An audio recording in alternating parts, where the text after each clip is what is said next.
O mundo é vasto. Você nasce, abre os olhos e se vê sozinho, sem um propósito definido.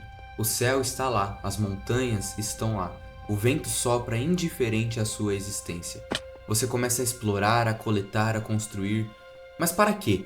O que há além disso? Tudo que existe parece simplesmente existir. Mas será que isso é o bastante? Será que há algo além do que podemos ver? Ou será que Deus é apenas um conceito, uma invenção humana para preencher o vazio que sentimos dentro de nós? A ciência moderna nos ensina que não precisamos de um criador para explicar o universo. O que antes era considerado um milagre, agora chamamos de fenômeno natural. O trovão é apenas eletricidade, o sol é apenas uma bola de gás em combustão, a vida apenas um processo evolutivo. A cada nova descoberta, Deus parece ser cada vez empurrado mais para longe. Talvez ele nunca tenha existido. Talvez tudo o que temos é a matéria, o acaso, o caos organizado por forças cegas. Mas, se Deus não existe, então o que nos resta? Apenas átomos se movendo em direção? O amor são apenas reações químicas? O certo e o errado são apenas construções sociais sem valor objetivo? Se tudo é o acaso, então tudo é permitido. O bem e o mal não passam de palavras vazias. Você pode viver como quiser, fazer o que quiser, porque no fim das contas, nada disso importa. Mas será que conseguimos viver assim? Será que conseguimos de verdade aceitar que nossa vida não tem propósito? Porque se tudo é um acidente cósmico, então a busca por um sentido é um erro da nossa biologia. Mas algo dentro de nós se recusa a aceitar isso. Algo dentro de nós grita por algo maior. E esse grito precisa de uma resposta. Se tudo tem uma causa, o que causou tudo? O universo existe, mas ele não precisaria existir. Ele poderia simplesmente não ter existido. Então, por que ele é? E mais ainda, por que existe ordem no universo? Por que existem leis? Por que existe lógica? Por que existe um padrão? Se o mundo fosse apenas caos, não deveria haver ordem nenhuma.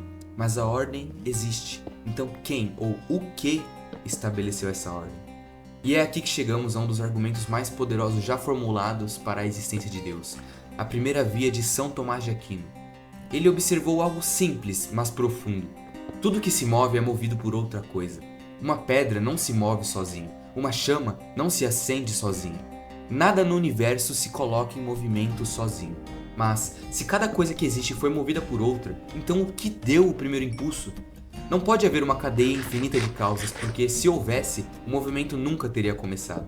Se cada dominó só caísse porque outro dominó o empurrou, mas nunca houvesse um primeiro dominó, então nenhum deles teria caído. Então nós podemos concluir que Deus não existe. Porque ele não está sujeito à existência, ele está fora do universo. Ele criou tudo, ele simplesmente é tudo e ele é tudo eternamente. Ele não está sujeito à nossa realidade material. Antes do universo existir, Deus era. Então, Deus não existe. Não porque não há Deus, mas porque ele não está sujeito à existência. Então, para que tudo tenha começado, precisa haver um primeiro motor. Algo que não foi movido por nada, mas que move todas as coisas. Algo que não depende de nada para existir, mas que sustenta a existência de tudo. E esse primeiro motor é Deus. Mas se Deus existe, por que ele parece tão distante? Por que ele não se revela diretamente? Por que ele permite o sofrimento, a dor, a injustiça? Essa é a pergunta que atormenta a humanidade há séculos. Se Deus é bom, por que ele permite o mal? A resposta é brutal. Porque a liberdade existe. Porque sem a possibilidade do mal, o bem não teria valor. Mas existe algo ainda mais profundo, porque Deus não está indiferente ao sofrimento. Ele não apenas permite que a dor exista, ele entrou nela, ele a experimentou, ele a viveu até o fim. Há 2000 anos, um homem foi torturado e morto de maneira brutal. Ele foi espancado, humilhado, esmagado até o limite da dor humana. E antes de morrer, ele olhou para aqueles que o matavam e disse: Pai, perdoa-lhes, pois não sabem o que fazem. Esse homem não era apenas um profeta, ele não era apenas um sábio, ele era Deus. E ele provou isso da forma mais inimaginável possível, morrendo e voltando da morte. Em verdade, ele tomou sobre si nossas enfermidades e carregou os nossos sofrimentos, e nós o reputávamos como um castigado, ferido por Deus e humilhado.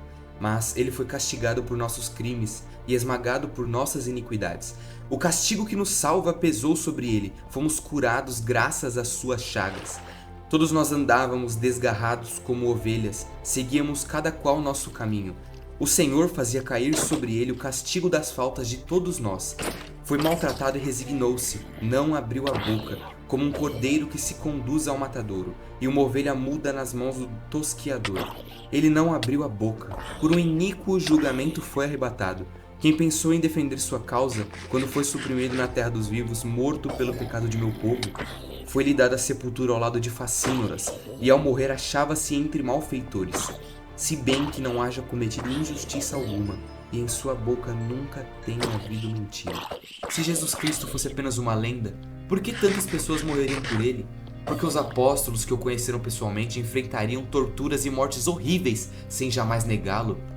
Pense em São Vicente, um jovem diácono que foi capturado e condenado a sofrer uma das torturas mais cruéis já registradas. Ele foi açoitado, queimado vivo e jogado em uma cela cheia de cacos de vidro para que sua carne dilacerada sofresse ainda mais. E mesmo assim, ele não negou a Cristo. Pelo contrário, ele morreu com um sorriso no rosto. Se Jesus não tivesse ressuscitado, quem morreria por uma mentira? Quem enfrentaria tanto sofrimento por algo que sabia ser falso? Se a ressurreição fosse apenas uma invenção, ela teria sido desmentida na época, mas não foi.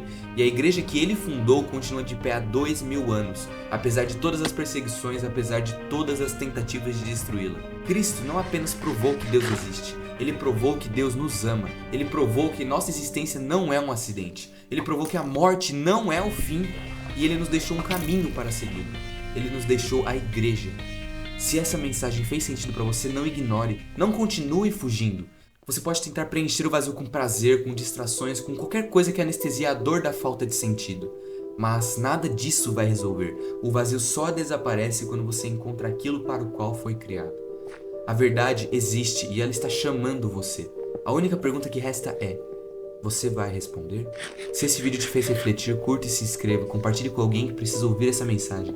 E mais importante, busque a verdade, porque a verdade quer te encontrar.